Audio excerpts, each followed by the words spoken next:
The amount of evidence supporting this theory is just piling up. Follow me down the rabbit hole about Port Arthur Massacre again.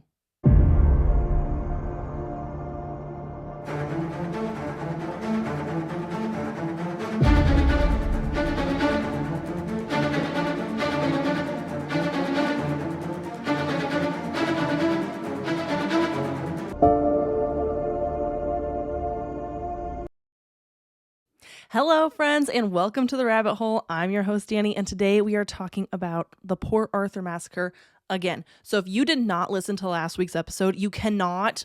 Okay, I say that.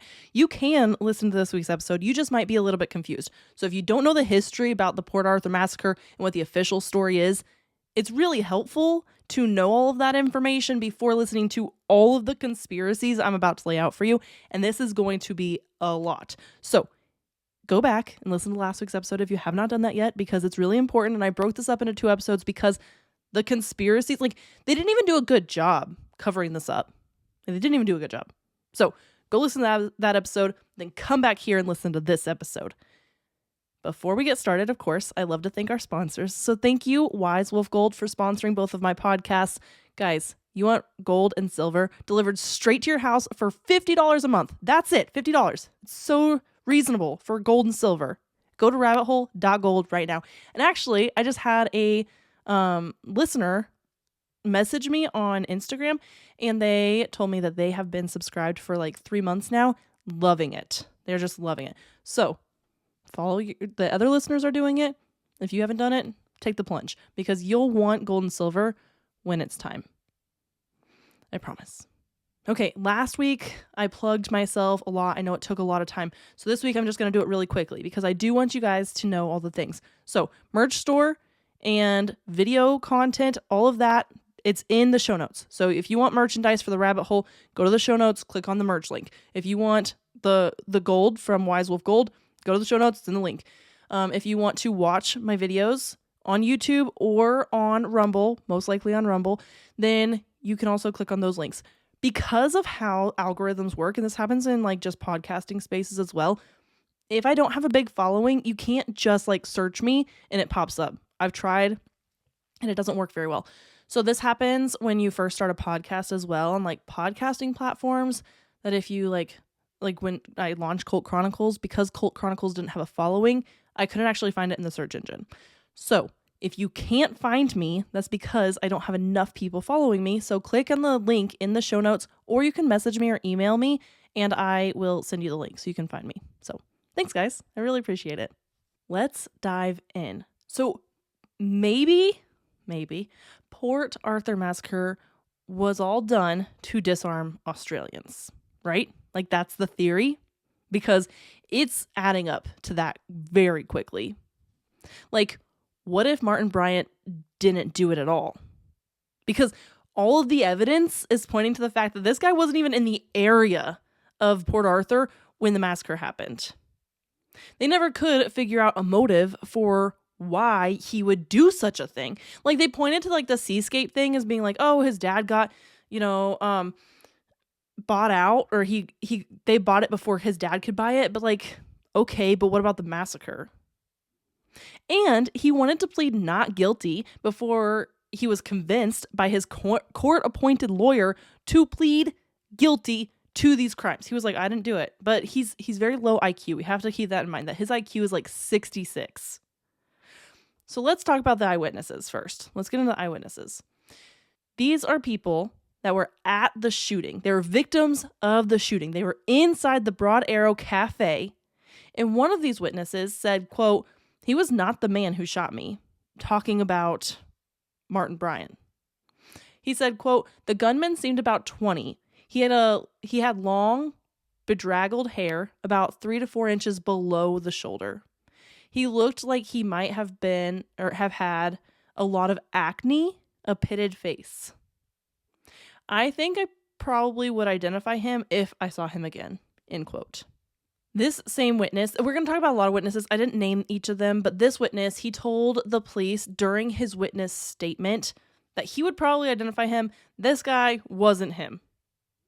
He then reconfirmed it on the phone years later when he was asked for an interview. Martin didn't have a pitted face, meaning like acne scars.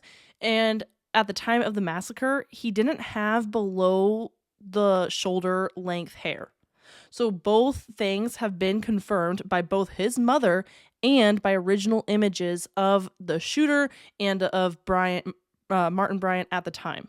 So how could they be the same? Plus, not only all of that, but he was 29 at the time of the shooting, not around 20. Like Martin Bryant, and he couldn't even pass. Martin could not pass for a 20-year-old at the time. It's funny because a lot of the images circulating about Martin, they show really long hair, and he had blonde hair, but they show it longer because they want to point to him as being the shooter. But another woman who ate her lunch near the gunman just before 1:30 said that he had freckled face, like he had freckles all over his face. And she said that he looked to be 18 or 19. Whereas, like, again, Martin's 29. And this woman also said he was driving a Volkswagen, not a Volvo, and that he was carrying a tennis bag. Which, the sports bag, there's a lot of questions around the sports bag. It could have been a tennis bag. I don't know. They just call it a sports bag in most things that I read.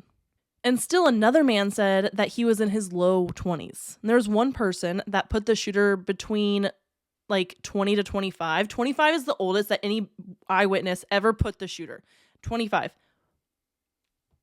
Martin didn't look even close to 25. The lowest that he could have been seen was like 26 maybe. I mean, there were two other witnesses that described the shooter in their late teens, early 20s. So, of course, you can think, like, maybe a 30-year-old, if they look young enough, they could be mistaken as a young person. Well, not Martin. There was a witness that was quoted that said, "I would describe the male as follows: approximately 173 centimeters tall," which is about 5'8" for those Americans of us, and slim build, blonde hair past his ears, wavy with a part in the middle, unshaven, dirty looking. His eyes appeared to be blue. He appeared to be German looking. His eyebrows appeared to be blonde and bushy. He appeared dopey, is what she said, looking. His eyes appeared to be bloodshot. His facial skin appeared to be freckly, and he was pale. His face seemed skinny and withdrawn. His ears were fairly large. So she got a very good look at him, this eyewitness, who was, again, at the cafe. Very good look, could easily describe this man. Martin didn't have bushy eyebrows or prominent ears. And in fact, his ears were pretty much on the small side. Like, they weren't big ears by any means. He also does have a wide nose, which is a prominent feature on his face, but no one has ever mentioned a wide nose. And this lady gave a very detailed description of what the shooter looked like. So, like, wouldn't she have mentioned the nose if she was describing him using facial features? One of the last two eyewitnesses we're going to cover is Jim Laycock. So Jim actually knew Martin, like, decently well. So therefore, he could have looked at the shooter and been like, "Hey, I know that man. That's Martin Bryant. Like, he's been around here." Because Jim owned the Port Arthur Motor Inn at the entrance of the Port Arthur Historic Site. In his police statement, he said he did not recognize the male as Martin Bryant. He only saw the person with blonde hair. And, like, Martin Bryant used to visit Port Arthur regularly, and Jim used to see him on a regular basis. So he would have seen him and been like, "Oh yeah, I know exactly who that guy is." And lastly, Yanis Katros, who also knew Martin, who lived at Port Arthur since 1991, and Martin had been an extremely regular visitor of the historic site between 1991 and 1992. So again, both men worked or lived in the area and would have noticed Martin Bryant because they know what he looks like. Neither of them said that it was him. No eyewitness, by the way, not one eyewitness positively identified Martin. Not one. Well, okay, one kind of. There is a lady that we'll talk about in just a little while, and she identifies the clothes that Martin is wearing, but not Martin himself. And that whole thing is kind of tricky because of a photo that was illegally leaked, and we're not going to get there yet, but that's one eyewitness that was like, "Oh yeah, that shirt. I'm pretty sure the shooter was wearing that exact shirt," which isn't identifying the person, that's identifying a piece of clothing that anybody could wear. So yes, there was one person that potentially, if you really try, identified Martin. But mostly all these eyewitnesses who were actually, like, they survived the massacre, they were actually there in the cafe, and they ate lunch next to this guy. Not one of them said that that was Martin Bryant. Not one. And okay, fine. So eyewitnesses aren't the best, like the most credible witnesses. Well, there's some photo and video evidence as well. All images of the shooter that were shown to the public lacked any facial detail. That's weird. And there actually was this video taken by an American tourist, James Balasco, which is the best quality by far, but it may have been faked because there were a couple things that kind of struck conspiracy theorists as odd, right?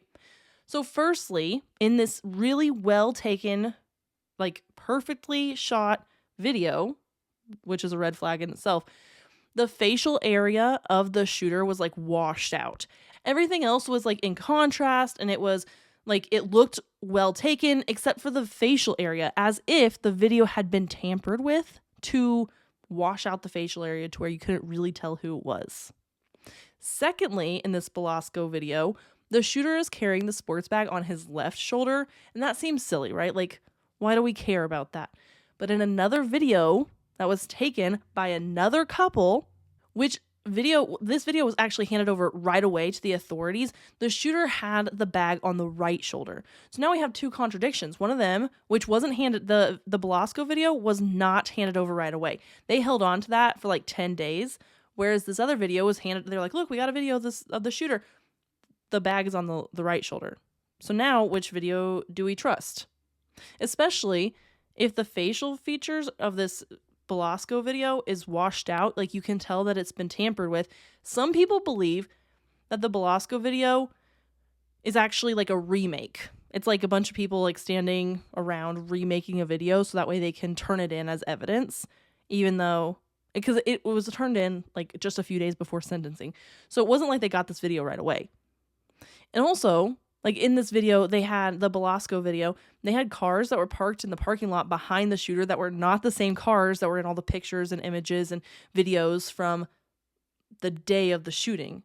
So there's so much evidence to point to, like, maybe the police went back and reshot this video as evidence, even though, like, it's clearly faked.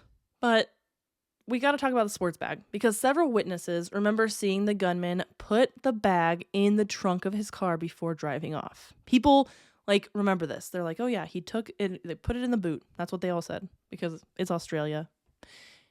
I'm not making fun of you Australians. It's just fun for me. However, authorities actually found the bag in the cafe still.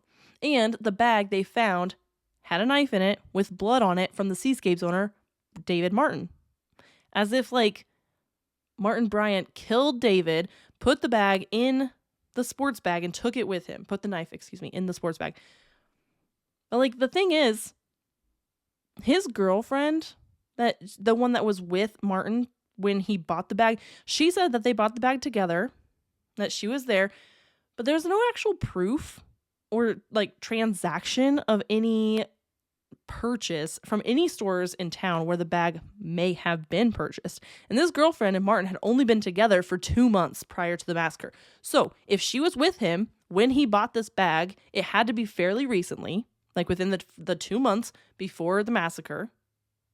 And there would be some sort of like video evidence or maybe like a receipt or something. Somebody might have remembered, especially if they sold a bag to a mass shooter. They probably would have remembered that guy. Or like seen his picture and be like, I know him from somewhere. Like maybe I sold him something. But this interaction isn't the only interaction with the girlfriend where things are weird. This interaction with the girlfriend being the only witness to the purchase of this bag that seems to be like there seems to be no record of Martin ever purchasing, ever, got me kind of thinking, was she planted as his girlfriend? They point to Martin having a hard time making friends, never having a girlfriend, and actually wanting to kill himself as reasons that he may have committed this murder, although no clear motive has ever been established, right? Well, if he has this girlfriend and things kind of like seem like they're on the up and up now, why all of a sudden is he going to commit this mass murder? Like, you could stop it. Just because you plan something doesn't mean you have to do it. Like, 2 months before he commits this mass shooting, he gets a girlfriend. Someone who likes him so much, in fact, that she stays over at his house periodically. And actually has done so often that she knows that he doesn't usually wake up to an alarm in the morning, even though in the official story on the morning of the massacre, he woke up to an alarm. Doesn't that kind of take the whole story about him being like a loner guy with nobody in the world that cares about him and kind of like throw us out the window? Because now he's got somebody that cares about him and his mom still cares about him. I get it. Like, he's still a lonely guy. But if you have a girlfriend now, which is something that he's always wanted, wouldn't you kind of like cherish that? It wasn't like she was leaving him. And she was with him during a time in his life that he started procuring new firearms. So now she's the only witness to the bag purchase, which is like a huge piece of evidence. She's also with him while he's procuring new firearms. During the time that he's like getting ready for this massacre, she seems like she was planted there, like on purpose, to like plant some evidence that maybe maybe they needed, and to fill in some holes in the story when they needed her to cover it up. Because she was also with him during the siege at Seascape B&B. So after the massacre, he eventually got back to the Seascape, and there was this whole siege all night long. The police were outside, and he was inside, and then she eventually comes to be with him, allegedly, in the Seascape. And then after that, she just like completely vanishes. Like, no one hears from her. She's done no interviews with the police. She's like, no one from the media has been able to contact her. She didn't write a book, which I feel like is very popular for like the girlfriend to go out and write a book. Nothing. She's gone. And you would think that at bare minimum, the police would be interested in what she had to say, especially if they brought her to the Seascape to be with him while he was like, under siege there? You think that she's just like gone. The police are like, oh yeah, it's fine. They didn't take her into custody. She would have been a valuable witness, wouldn't she? But enough about her. We got some other weird things to talk about. I'm gonna come back to her because she just makes me mad, I guess. So the Tasmanian authorities happen to have a purpose-built 22-body refrigerator morgue truck available. And then they sold it right after using it for this massacre. That's odd, right? That's like pretty strange. So I actually got the advertisement for the morgue truck that they were like trying to sell after they used it for this massacre. It says vehicle for sale, genuine inquiries only. Yellow Chevrolet 350 V8 truck with refrigerated body, holds 22. This vehicle was primarily used as a disaster vehicle in the Port Arthur massacre. This vehicle is currently for sale and all reasonable offers will be considered. The vehicle has value as not only a refrigerated unit for body removal, it is the only one of its kind in the entire country. Okay, this next part, honest to God, this was in the advertisement they were trying to sell this truck. The memorabilia value of it for anyone making a movie/series or writing a book on Port Arthur is limitless. Not only would the purchaser be getting a disaster vehicle, but the whole Port Arthur story would be given as well. This vehicle is currently for sale and all reasonable offers will be considered. Like, you want people to write about this. You want to make it infamous. I mean, don't get me wrong, it's a mass shooting. It's going to be infamous anyway. But like, you're trying to make this like popular. It's like, you know when serial killers are like excited that they're known, that they're popular? Like, this is giving those exact same vibes because like the authorities are selling the truck and they're like, guys, look, you could do a movie on it. You could write a book. You could do a series and use the actual vehicle that we used to remove all the dead bodies. Like, what? This is completely tasteless. The class is 0. The authorities are like, yeah, it's perfect. Like, they literally had this truck made right before the massacre. Like, just within months of the massacre, they're like, well, you know what we need? You know what we could really use? A 22 body. I think 22 bodies would probably be good. A 22 body refrigerator truck for the morgue. That would work. I think that would work. And then as soon as they used it for the massacre, they decommissioned it almost directly afterwards. And then it didn't sell. So they converted it for another purpose altogether because they didn't need a 22 body morgue truck anymore, because it's like they knew that after this mass shooting, there wasn't going to be any other mass shootings. Tasteless. Like, they didn't even do a good job covering up this conspiracy or this theory. Whatever. So there were a few things that were ready to go in case a big incident like this were to occur. Firstly, the Royal Hobart Hospital had their emergency plan in place 2 days prior to this event. Which at first you're like, okay, well, it's a hospital. They should have an emergency plan in case of an emergency, right? Like, there could be a mass casualty situation at any point. Absolutely. I think that that's totally valid. Okay. But whenever the timing lines up perfectly like this, it kind of raises some red flags for me, don't you think? Like, it's a little wonky, a little weird. And not only that, but they just happen to be having a trauma seminar at the hospital. Like, all the trauma surgeons in the area just happened to be there that day. And it actually ended at the exact same time that the shooting started. That's really convenient. I love coincidences like this. Secondly, the Nelson brothers in Victoria, who had this special, like, big job embalming equipment, they were actually called prior to the massacre to make sure that they were ready to go just in case something happened. Like, just in case we need this big balming or big job embalming equipment. Wow, that was really hard for me to say. But you know what I'm saying? Like, what does that entail?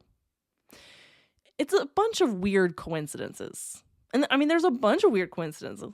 Like the fact that all the senior Port Arthur staff just happened to be away on a work seminar that evening, or for that weekend. Like, literally that Sunday morning, they all got on a bus and drove away to this seminar. And they were supposed to be gone for, like, I don't know, a couple days for some training seminar. And they were just like, oh, so we weren't there. That's crazy. That's weird. Like, this is giving me real OKC bombing vibes. Like, really. It's like they watched the Oklahoma City bombing just like the year before, and they're like, you know what would really work for us? Let's take a page out of the Americans playbook and we'll just cause a Port Arthur massacre. We'll just have a massacre, a mass shooting. Let's just do it. Let's just jump in. The Americans are doing it. Granted, theirs was a bombing, but they're doing it. So why don't we just do it? I hate being so casual about this, like making jokes like this. I know sometimes, like, I don't know about for you guys, but for me, like, sometimes it's easier to swallow such a big pill if it's kind of like funny, you know, like that's kind of why I make jokes about this. But at the end of the day, we have to remember that, like, 35 people died that day? 35 people died because they wanted to take guns out of Australia. They think that it's okay to kill people to get what they want. And I'm not just saying in this case. This case is just another. I feel like I should have like a board. Like, how many times do they kill people to get what they want? Just have like a tally mark of how many times they think it's okay to just take civilians' lives because they don't matter. But you know what? They freaking matter. We matter. We are people and we matter. The people at 9/11, they mattered. OKC, they mattered. But here we are. You have an agenda. So kill whoever you want. Sorry, I get really upset about these things. Anyway, back on topic. There were only two policemen in the region, and they were actually called away on like some wild goose chase right as the shooting was starting. So like the shooting was about to start, and then they got this call. They needed to go. Basically, they were sent to the coal mine at Saltwater River to investigate some heroin drug stash, which actually turned out just to be soap powder, which was on the wrong side of this peninsula. Like, they were like gone. And then a mass shooting happens right when they We're investigating this heroin.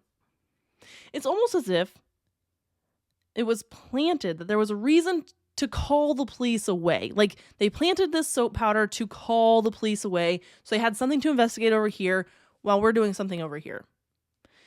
And how the timing just doesn't quite add up.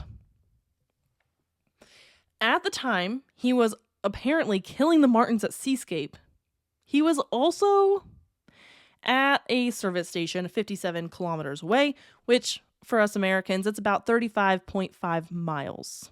So he physically could not be there. And we're going to get more in the weeds about that in just a minute. But he also, it was reported that he entered the parking lot of the historic site at about 1:30 p.m., but the shooter was caught on camera at 12:45. 45 minutes prior to the official shooting timeline. Doesn't add up. And on the day of the massacre, they happened to just have helicopter pilots ready and standing by, which is actually a very hard thing to accomplish because usually they're very unavailable. But on this day, they were all just waiting for something. Maybe they knew, maybe they didn't know, but for whatever reason, all these helicopter pilots were just waiting for something or somebody to call them to need to be used. A lot of weird coincidences. Remember earlier when I was talking about the lady that identified Martin because of his shirt, that from a picture? So we're going to get into that for a second. So on April 30th, so 2 days after the massacre, a photo was printed on the front page of the newspaper. So this was actually an older photo of Martin because they had decided Martin was the one that did it. And it was not really supposed to be printed yet because at that point, 2 days after the massacre, not all the witnesses had had a chance to try and identify the gunman because some of them were injured. They were in the hospital. Maybe they needed surgery. There's a million different reasons that not every witness had been talked to yet. And in this case, they were like, we're just going to print it. And because this was printed, the witnesses who hadn't yet identified him would now remember this guy instead of the actual gunman, which was probably the point, right? So this led to the lady who identified the gunman as wearing the clothes of the older photo that was printed of Martin instead of what he might have actually been wearing. But she didn't identify Martin. She didn't say that's the guy. She said, I remember that shirt. Because in the photo lineup, they used the same picture of Martin from the front of the newspaper as they did in the photo lineup. So she was like, I don't know about the guy, but that shirt for sure. He was definitely wearing that shirt, which is completely inadmissible because anybody could buy that shirt. I probably, how many people have my shirt right now? You know what I'm saying? That doesn't identify the gunman. That just identifies a piece of clothing. But the thing is, the newspaper was never prosecuted for this crime because it is illegal to print a picture of the suspect before all the witnesses have had a chance to identify the actual gunman. But not once did they didn't even bat an eye. The police, nobody. They were like, oh, well, he is the gunman. We've decided. We gathered him up at the seascape, so he must be the guy. Neither here nor there. Let's get into the next weird thing. There's a lot of weird things. I'm kind of running through them. We're going to get in the weeds a little bit, like I said. So the police were called at 1:32 p.m. Yet the people in the vicinity with the medical training, they were stuck there because they all rushed to care for these people that are wounded. So they were stuck there caring for the killed and wounded for 6.5 hours before anybody showed up. Are you listening to this, right? So there's a mass shooting. You're getting phone calls, probably several phone calls from people that are like, hey, some guy's shooting up Port Arthur Historic Site. And they're like, you know what? We'll get to it when we get to it. And in fact, on their way, the police just stopped and had a barbecue lunch. They're like, we're kind of hungry. The shooting's done, right? It'll all be fine. We'll get there eventually. So they literally stopped and had a barbecue lunch on their way. Don't worry. There's not an emergency, just people dead and dying. It's fine. Because there were wounded people there that maybe one or two of them, I don't know how many wounded actually died, but I'm assuming that somebody could have been saved had actual paramedics, ambulance people got them to the hospital. But instead, the police were like, no rush. The emergency's actually over. We're just going to chill out. Yet, somehow, they were at the seascape before they were called. That's odd. And remember that this guy was evaluated and said to have an IQ of 66. 66. So we have to remember that he's not like very intelligent. He has been called intellectually disabled his entire life. He has never been like a fully functioning person. He is said to still have the brain of a child. Like he's like 29, but his brain is only like 15 years old. And yet somehow this 15-year-old brain, IQ of 66, was able to make 20 headshots from his right hip, which is where the witnesses say that the shooter was shooting from, in about 90 seconds. How does that math add up? It doesn't. I'm here to tell you, that math does not add up at all. He was an amateur shooter. It wasn't like he was like a good shooter. He had any actual training with guns. And yes, of course, he had been around guns for a long time, but he didn't really know what he was doing. He had no actual training. And in fact, the shooter in the cafe demonstrated all the qualities of a trained counter-terrorist marksman and made no amateur mistakes, which, if it was Martin Bryant, he definitely would have made a mistake. At least one. Let alone, like, probably several. And the shooter actually had an above-average kill rate to have killed so many in an enclosed space in such a short amount of time. But that doesn't take away from the fact that when they asked Martin in his police interrogation, like how he shot all the people, this guy picks up an imaginary rifle, pulls it up to his left shoulder because he's left-handed, remember, and pretends to shoot people that way. Not from his hip at all, which is how he was shooting people. Like, how does that make sense? If he was actually the shooter, wouldn't he, like, I guess maybe he was trying to throw him off his trail because this guy's incredibly intelligent for having an IQ of 66. Like, there's so many things wrong with this.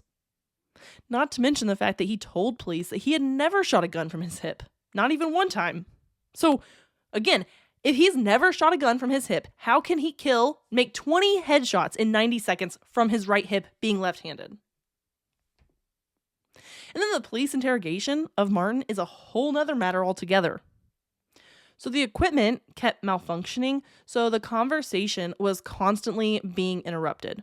So you don't have like one transcript of like the entire interrogation.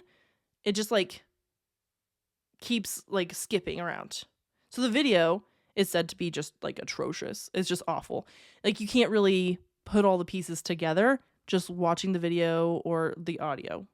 And they could have postponed the interview in order to ensure that the equipment was working right, but they didn't. Especially when you found like you're having all these malfunctions. Wouldn't you stop? Like you want a really good, clear documentation of what this mass shooter is going to say, unless all the malfunctions were deliberate. With all this, it is almost impossible to know if the transcript of the interrogation is actually accurate at all, or if they just like made parts of it up, because you can't get a clear transcript if all the equipment is malfunctioning. I mean, the transcript that we have actually left out about a third of what Martin said. In the official transcript, his responses are recorded as ums and as inaudibles. So we'll be like going back and forth, and then like his response is just randomly inaudible. And these responses are occurring at very critical parts in the conversation where like his response is necessary to know like the inner workings of whatever happened that day, and we just can't hear it. Or he says, that's his answer. Like very particularly when Martin's version of events contradicts what his interrogators say happened, that's when you like conveniently just don't have the audio anymore. Just like inaudible response. And not only that, but this is the only public record of anything he has ever said about the massacre since his arrest. So the only record we have, public record, is all messed up, and a lot of it is inaudible. But Martin did give his version of events that happened that day. Like he tells his story. I mean, as we know it, they say he woke up at 6 a.m. to his alarm. But in Martin's version, he didn't set an alarm. Mostly because he almost never set an alarm for the morning. He just like woke up whenever he needed to. Remember, this guy has a lot of money because his like sugar mama, I don't know what else to call her. she died and his dad died, and he got money from both of them. So he's got money. He doesn't need to like wake up and go to a job or anything. So he says that he woke up around 7 or 8 a.m. and then he left his house around 11 a.m. He never once talks about the girlfriend being there. And wouldn't that be critical information if you're trying to get out of like a murder? But no, he doesn't talk about the girlfriend being there to say like what time he left the house. He says he then drove to Roaring Beach, which is on the western side of the Tasmania Peninsula, the Tasman Peninsula. And Port Arthur Historic Site is on the opposite side of the peninsula. So he's not close to Port Arthur. He said he did stop once on the way at Sorel, where he had a cappuccino. In official versions, they say he stopped at least 3 times. But he does say that he got his coffee from the Sorel bakery, not the gas station. However, he had bought coffee at the gas station prior to that day, just not that day in particular. That day he went to the bakery. At Roaring Beach, he says he surfed for about 20 minutes and then noticed 2 other people body surfing on the other side of the beach. So those 2 people could potentially have put Martin on Roaring Beach that morning.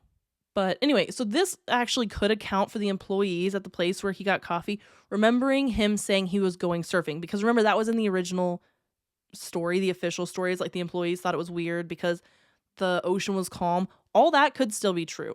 Like, because they say that his second stop to get coffee was at Sorel to get coffee at the gas station. Whereas he's saying, yes, I stopped at Sorel to get coffee.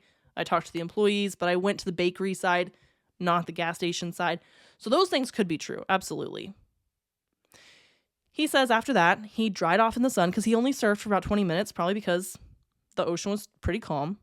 And then he headed to the nearby town of Nubina. I don't know if I'm saying that right. Australians, you can correct me. Nubina. And that's where he stopped for coffee and a toasted sandwich. Remember that he didn't leave the house until 11. So he drove, he got coffee, like stopped, had coffee, had a chat. Then he went surfing for 20 minutes, and then he dried off in the sun. So that means that he's just like laid in the sun for however long until he's dry. And then he runs to Nubina to get coffee and a toasted sandwich. He then drove past Port Arthur Historic Site to visit the Martins at Seascape. That's all we have. It's pretty clear from the transcript that when he was being interrogated, he didn't really know what had happened to land him in jail. Or even really what he was being charged with at all. Like, he had no idea what was happening. At some point, I think they let it slip that it was like a murder. So like he was thinking probably like one murder. He didn't know about the massacre that had happened at Port Arthur. He had no idea. But he was being asked leading questions, so he was putting bits and pieces like together to create a story. Most people would do that. Like, if you ask a child, you're like, why do you hit your brother? You're like, I don't know. I didn't hit my brother. They're like, well, you used this bat and you hit your brother. Oh, I used a bat outside. You remember you used a bat outside? Oh yeah, he was kicking me, right? Like, they're going to come up with something to put it all together. Toddlers do this all the time. Children do this all the time. This is a very like young-brained thing to do. And I'm not trying to make fun of Martin here. I'm just trying to say, like, this is something that all humans do, is they rationalize the information they're being fed. They're like, you must not be lying to me. You're the police. You wouldn't lie to me. So, of course, yeah, whatever you say, yeah, I probably did that. They asked him about the BMW, and he stated, quote, unfortunately, I held up a car. I saw this car, I liked it, and got, held up the person in the car. Like, he was, you can kind of hear that he's like trying to put the pieces together. So I held up a person in the car and kidnapped him. End quote. So the car was a BMW occupied by 3 people, he says, a male, a female, and a child. Bryant says that he ordered the man to get inside the boot of the car and made the female and the child get inside his Volvo. Why did he take the man hostage? Like, if he just liked the car and he wanted to take it, why did he take the man hostage? That doesn't make any sense. So then he says to that, like, I was a bit worried that if he didn't go, he'd go off in my car. Okay, so he's trying to put the pieces of the puzzle together. And he says after commandeering the BMW solely because he liked it, he states that his intention was only to take it for a drive. Like, he never intended to kill anybody or hurt anybody. But in Martin's version, he put that there were two different events into like one event. So like, he put that he didn't kill anybody. Firstly, he didn't kill anybody at all. Not even like in this made up scenario did he kill anybody. And he put two different events into one event.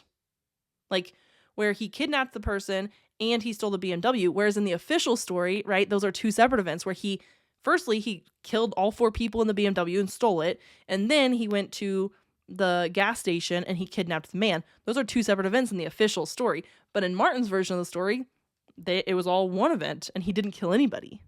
But like, he honestly didn't know what happened. He was intellectually slow, so he created some sort of story that just made sense to him. They were giving him pieces, he was putting the puzzle together. And unfortunately, this happens a lot. They made him believe that he must have committed the crimes that they're telling him about, because otherwise, like, they wouldn't be asking him about them. Like I said, when he was arrested, he believed that he was being held on a single murder charge. Although he didn't know who had died or like how they died or why he killed them, he just knew that he was there on a murder charge. He didn't remember killing anybody. He had no recollection of that, but that's why he was there. That's what they told him. So there's actually this PDF, I guess almost like a study. It's called a critical study of Port Arthur Massacre. And they said it best when they said, although Bryant knew that the man had died, he did not admit having killed him intentionally. He stated that as he was knocking at the door of Seascape, he heard the vehicle explode. His conclusion was that his hostage had died in the explosion. Quote, "How do you feel about that, Martin?" asks Inspector Warren. "Pretty awful," Bryant replied.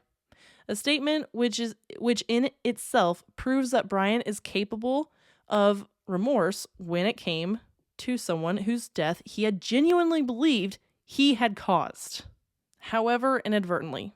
Although Bryant did not recall having set the vehicle on fire, and had certainly not intended to do so, he realized that the explosion had to have started somehow. After concluding that only he could have started the fire, he tried to imagine what he would have done to have caused it. He decided that he must have transferred, quote unquote, 2 or 3 plastic drums of petrol from the Volvo to the BMW, tipped the petrol all over the car, and then lit it using a match or a lighter that he must have found inside his jacket pocket. Having decided that this is how he had set the car on fire, Bryant seized upon the fire as an explanation for his burns. Quote, "I must have been in the car when it went up because I got burnt," because he had burns on his back. He reasoned that the whole mess that had landed him in jail had been the result of a, quote, "a bad thing," end quote. By which he meant, quote unquote, playing with fire, as he had done when he was 10 years old. Having worked out a rough scenario that would explain why he was being detained on a murder charge, and why he had suffered serious burns to his body. Inspector Warren turned the tables on Bryant by suddenly revealing that the person he had been charged with murdering was not the male hostage, but a female, Kate Scott. This information obviously came as a great shock to him. Not knowing that Scott had died inside the Broad Arrow Cafe, he still knew nothing about the massacre. Bryant drew the erroneous conclusion that she had been the woman in the BMW. Unable to understand how he could have been responsible for her death, he protested, quote, "I let the lady go into the Volvo. I didn't hurt her or anything. No, I don't register it. It doesn't register," end quote. So like, he's like trying to put all these, because he knows that his back is burnt. The official story says that his back got burnt when the Seascape came down, like went up in flames, right? And it came down. So that's what he thinks like burned him, was the BMW catching on fire, and that's how his hostage died. He's putting all these pieces together because they're telling him bits and pieces. He doesn't know that Kate Scott died at the Broad Arrow Cafe. He doesn't know that there was even a massacre there. So then when he finds out about that, he was like, "No, I didn't kill her." Like, no, that's not what happened. So he's like backtracking. He's like trying to clear everything up. Like, yeah, I'm making up a story for you, but I didn't kill a woman. So Martin learned of the deaths and fire at Seascape from the prison guards, not even from the police that are interrogating him. Like, he learned it while he was being held by the guards. To which he was sad to hear, like very sad. And apparently he felt bad for the Martins' loss because he didn't even know that they were the ones dead in the fire. That they were found, like they were died before the fire even started, apparently. Like, he didn't know that they were dead at all. By this point, they had convinced him that he was at Port Arthur that day. So the inspectors talked in like generalized references of eyewitnesses. Although we already know that no one actually saw Martin there that day, he didn't know that. So now we're going to kind of go over like this back and forth between Inspector Warren and Martin Bryant that like in their interrogation. But remember that not all the interrogation transcript is proper. But this kind of shows where Martin was that day and how Inspector Warren was really leading Martin. So Inspector Warren says, well, what would you say if I told you that you were seen going into Port Arthur and in fact, you were at the toll gate? Bryant said, I couldn't have been. Warren then says, and more than that you did complain about the price of admission. Bryant said, I don't remember going into Port Arthur or going through the toll gate at all. Warren said, well, as you said a minute ago, your description of the long blonde hair does make you, stand out from the crowd. Bryant said, exactly. Warren, what about your yellow Volvo? Bryant, wouldn't it? That would stand out. And then later in the interview, Warren showed him a photograph of a vehicle that Bryant conceded looked like his own Volvo. Warren said, Martin, I want you to have a look at this photo. It's photo number 0112. In it is a car I believe to be yours, and it's depicted adjacent to the toll booth. Bryant, couldn't it be mine? Where'd you get that? I don't remember being stationary. And then the rest of that part is inaudible. Warren said, do you agree that this could be a surfboard on the top? Bryant, yes, I think it probably is. Warren, and it's certainly similar to your car. Bryant, because remember a lot of it's replaced by mms. Warren, the registration number of this vehicle I think is CG2835. Bryant, I don't remember the registration. Warren, well, that's your car. So that certainly suggests it because that's the exit road at the toll booth that your car had been. Bryant, how could the car be there when I didn't go there in the first place? Inaudible. This transcript is so frustrating. Warren, as I've said, there are lots of people saying that they saw you in the Port Arthur site in your car in the Port Arthur site. Brian, I can't recall that. So that's about the time that they tell him exactly what happened at Port Arthur that day. So they tell him about the massacre, they tell him everything. So Brian says, why would I do that? I mean, Warren interrupts, I don't know, you tell me. Brian, why would anybody do a thing like that? Or excuse me, why would anyone do a thing like that? What? Warren, well, you tell us. Brian, inaudible. Don't you love it when the transcript you can't just hear it? Ugh. Warren, that's what we want to know, Martin. Why? Bryant, what would I wouldn't hurt a person in my life? But they got him with the fact that he had already admitted to putting a man in the trunk of his car. So he would, in fact, hurt someone else. And with that, Martin basically conceded. They had him basically with the checkmate. They're like, dude, you already told us that you put a guy in the trunk of your car. Why would you not kill a bunch of people? So Martin he was on the fence. He was like, I don't know what else to say. I can't defend myself here. You guys clearly don't believe me. After the Port Arthur massacre, the gunman then committed a bunch of random acts of crime before landing at the seascape. But none of this really adds up. Like, you know what I'm saying? So you have this guy shooting at vehicles around 1:50 p.m. and then is said to disappear into the bush before reemerging at 4 p.m. and then being holed up with a hostage at Seascape. Like, that timeline seems a little weird. What's more likely is that the gunmen disappeared into the bush, never to be seen again, and they created the siege at Seascape to catch the man they wanted to be the killer. By the time the gunmen arrived at Seascape, a constable was actually already on the scene. That's convenient, being as nobody was at the scene of the mass shooting, but they already are here? Like at 1:50 p.m. How would he have gotten there so fast? In some reports, I found that he would have needed to take a helicopter to get there as fast as he got there. But earlier, remember that we talked about helicopters being available that day when they typically weren't available. So is that how he got there? But according to the constable's own accounts, he left the police station in Hobart, drove the 43 minutes to Seascape to be there by 1:55 at the very latest, is what he says. And with all that, he would have needed to leave the police station 17 minutes before the massacre began. So what would have made him leave the police station to head towards Port Arthur when nothing was going on at Port Arthur yet? Very shortly after he arrived, he fired a phosphorus grenade that caused the BMW to catch fire. That's how the BMW caught on fire. The first report of the vehicle being on fire was at 1:57 p.m. So what? He got there and without having time to really even assess the situation, just like started shooting grenades? That just doesn't make any sense. You know what I'm saying? And then 3 other police officers arrived on the scene by 2 p.m. So within 10 minutes of the first guy being there, 3 more guys are there, and we have a BMW on fire. The original story has the gunman taking the hostage out of the trunk of the car and into the Seascape. But there isn't any evidence of the gunman entering the cottage at all. It's actually theorized that these police officers helped facilitate the escape of the gunman.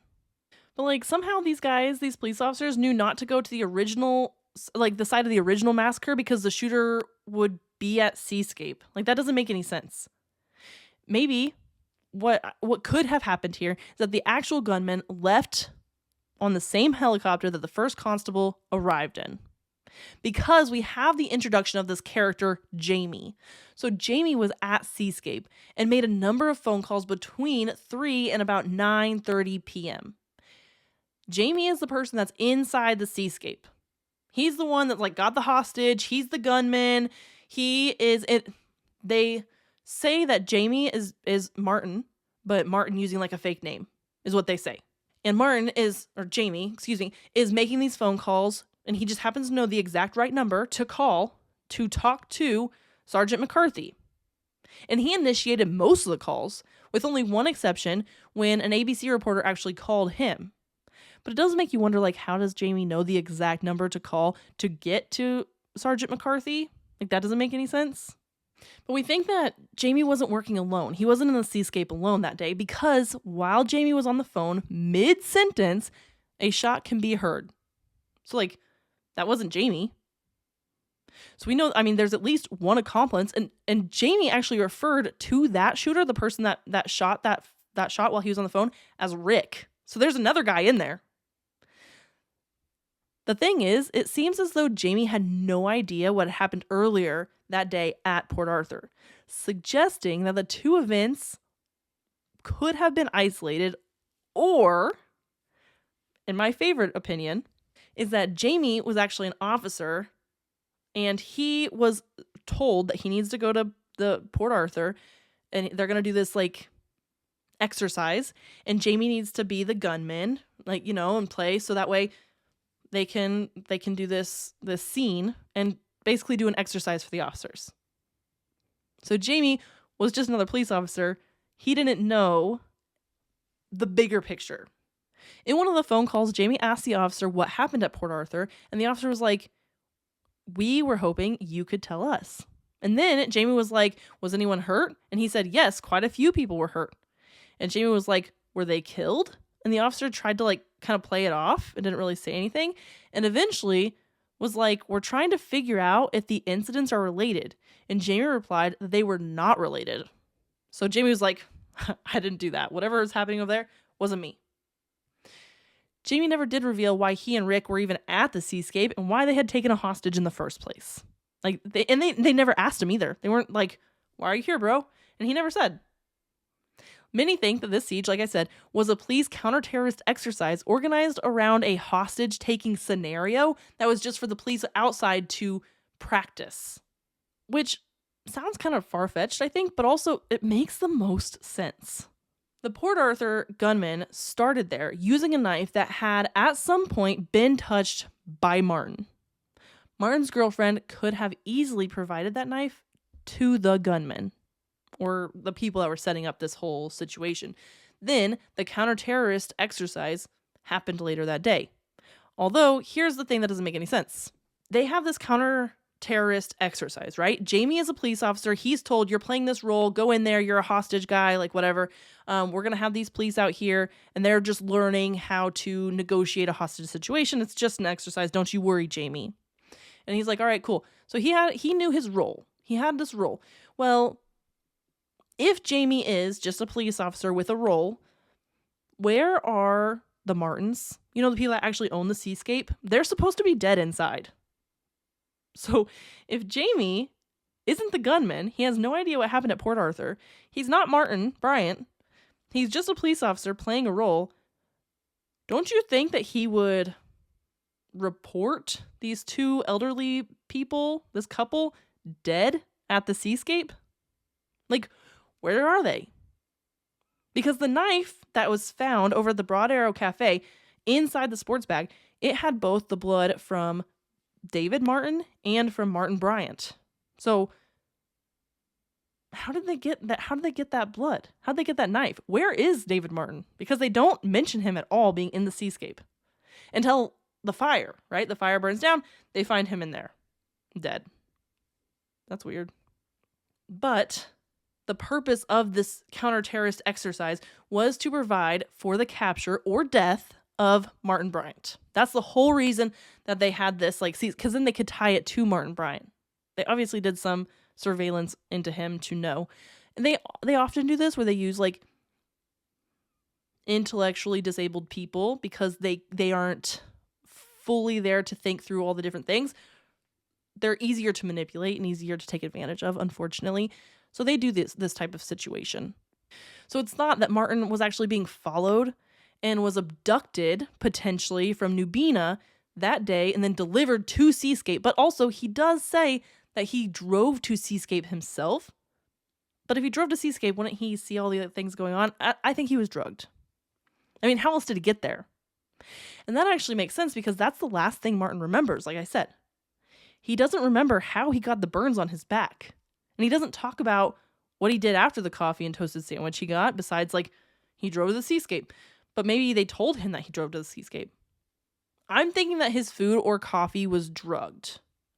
And that would actually account for his lack of knowledge for the rest of the day because he doesn't talk about anything that happens after the Seascape. He doesn't talk about the burns on his back. He doesn't talk about being arrested. He doesn't talk about any of that. And this scenario would explain why Jamie was never asked why he's holed up at the Seascape, especially if he didn't commit the shooting at Port Arthur. It is very random. Why did he randomly take hostages and start firing on police? You know what I'm saying? There is never an answer to that. Instead, the official story says that it was Martin the whole time. And they cleaned it up nice and pretty. They're like, oh, look, Martin did it. Haha. The police, I think, were in on it from the very beginning. Jamie obviously knew his role, but he didn't know the big picture of what was happening or what was going to happen, which is why he sounded so shocked when he heard about what happened at Port Arthur. And at one point, McCarthy, the sergeant that's outside, asked Jamie his passport number, and Jamie actually gives him the number of Martin Bryant's passport, which, firstly, who has their passport number memorized at all, right? But this plays directly into the fact that, Jamie was playing a role and he gave this passport number. First of all, I don't know if Jamie knew whose passport number that actually was, or if he just this was the number he was told to give when he was asked, hey, you're going to be asked your passport number, give this one, and tell us that you know your passport number because you've been traveling frequently lately. That's why you have it memorized, right? It's all just so convenient Because then that points to like, well, this Jamie character gave us this passport number, and this passport number is actually Martin Bryant. So we're thinking that Jamie is actually Martin, when all along, Jamie was just an officer playing a role. Because, I mean, this plays straight into the script that they're trying to play out, right? And at one point, Jamie tells the officer that he had a 15-inch stainless steel combat knife with him, as if he was trying to incriminate Martin for the death of David Martin, who was stabbed with a knife. But then why did they find that knife at the cafe in the sports bag later if Jamie has it at the seascape? Some people think that Jamie was just Martin Bryant. But they had very different sounding voices. Like Martin had a squeaky, high-pitched, monotone voice, and Jamie's voice was definitely not that way. Although, Jamie's voice was never described, so we don't really know what it was. But the thing that really gets me about this whole voice thing is that they took Martin's mother to the police station during the siege at Seascape, saying like, Martin Bryant's held up here, you need to come with us to the police station. She's like, okay. But they never once allowed her to listen to the phone calls to identify her son's voice, or even use her to try to get through to Martin to get him to turn himself in. Because at this point, they're like, oh, Martin Bryant is the one in the seascape, right? They literally didn't have any actual evidence that Martin did it. Not even a little bit. Like, Martin's fingerprints nor DNA was found at the scene. Any scenes. No, nowhere. They did not find his fingerprints or his DNA. Not on the lunch tray that he had, seeing that he has lunch at the Broad Arrow Cafe. Nope. They, like, what did he eat with? Did he have a drink? Why didn't they investigate any of these items? Because he did have a drink and he did use utensils. They could have easily gotten his DNA, his saliva, his fingerprints. None of that was found. Nor were his fingerprints found on any of the items allegedly belonging to him, which were found at the cafe, or anywhere near or around Port Arthur. They didn't find his fingerprints on anything, to include the sports bag that he left on the table inside the cafe. And inside that sports bag, a hunting knife that was supposedly wrapped in a towel, and a 2-foot length of white cord found inside the bag, or even the shell casings all around. Not one fingerprint. Not one. They didn't even find his DNA or fingerprints inside his yellow Volvo that had been abandoned. Like, that was his daily driver. That was something that he was in constantly. They didn't find any DNA. You think that they would find a boatload of DNA inside his daily driver? No. But with the car, they did leave it out all night long with the window. Like, one of the windows was missing. So they said that the moisture from the air after like leaving the car out all night long with the window missing, like that was the reason that the DNA and the fingerprints were gone. That doesn't make any sense. Also, why would you leave it out all night long? 2 eyewitnesses looked in the bag after the shooter had left, before the police had got there, obviously, because the police took forever to actually get to the shooting, and neither of them remember the knife being in the bag. Now, they did find Martin's DNA on the knife, just not his fingerprints, but they never specified like what kind of DNA was on it. Like, if it was blood, maybe the knife stabbed both Martin and David. But that doesn't mean it was Martin that stabbed David, because his fingerprints weren't on the knife, only his DNA. And I know we already touched on the sports bag. I know I keep coming back, like way back at the beginning of the episode, right? We talked about the sports bag, but it deserves to be brought up again, because like Martin claims that he never purchased his bag. He's like, I've never seen the bag before. I didn't buy it. And his girlfriend said she was with him when he purchased it. And it had to be purchased within the 2 months leading up. But the police showed Martin the bag. They're like, hey man, where'd you buy this bag? And he looked at it like he didn't even like the bag. So like, why would you buy a bag within the last 2 months that you don't like when you have enough money to buy like any bag you want? Why buy a bag you don't like? Not only that, but there were 2 bags, right? Because remember that he took a bag with him. And then there's another bag that's still in the cafe. So how are there 2 bags? And if he didn't buy the one bag, there's no way in hell that he bought 2 bags. But they found a bunch of stuff in the bag, and again, none of it had DNA or fingerprints. I mean, there was like a video camera and a bag for the camera, a full 20-liter container of gas, a 10-liter container of gas that only had about 7 liters in it, a sash cord rope, and 3 packets of fire starters.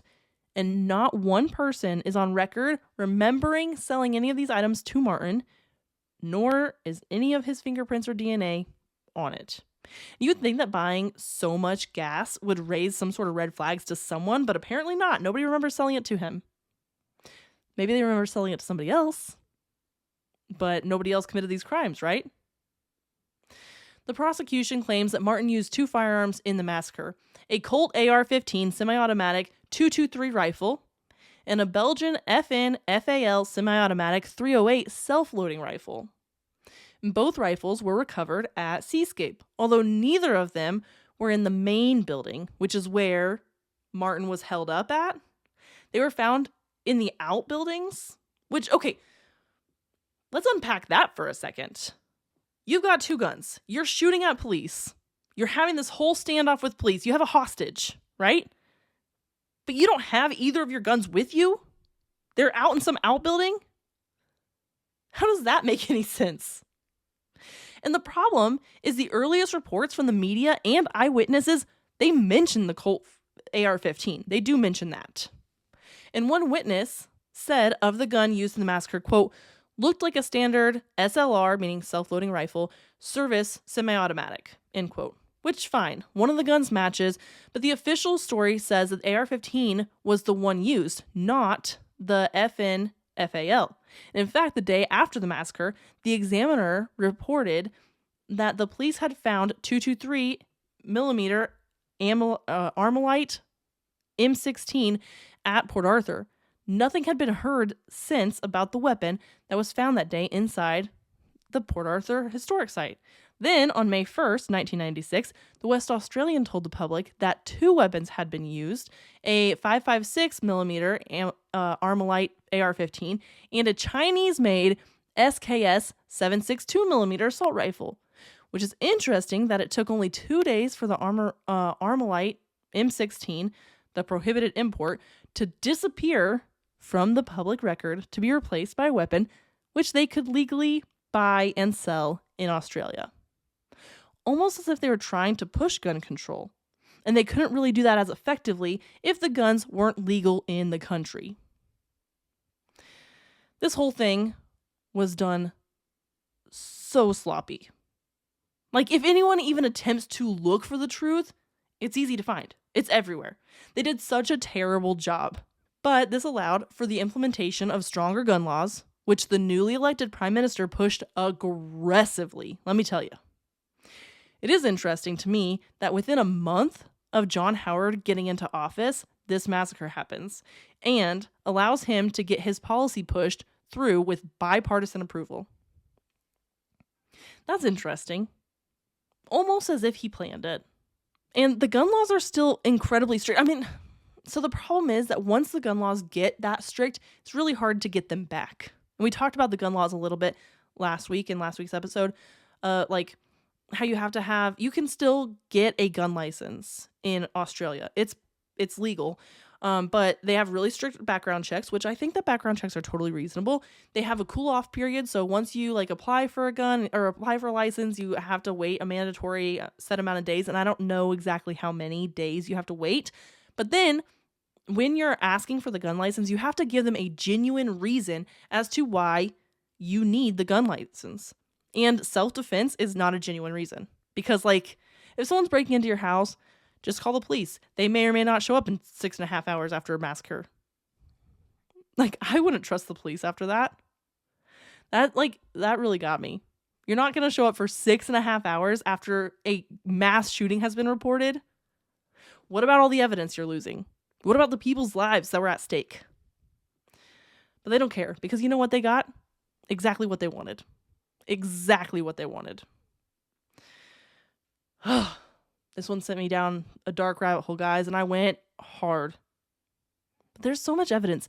If anybody believes that this isn't what it is, just look at my sources. Look at the critical study of the Port Arthur massacre. Okay, until next week, my friends. Sorry, I'm all winded. I'm so worked up from this. Until next week, my friends, stay skeptical, and I will see you all then. Hey friends, The Rabbit Hole is an independent podcast with everything you hear done by me, Danny Mercy. I appreciate all of your support. Please rate and review wherever you're listening. If you want to follow us on Instagram, it's at rabbit.holepodcast. And thank you, Zakar Valaha, for our awesome intro.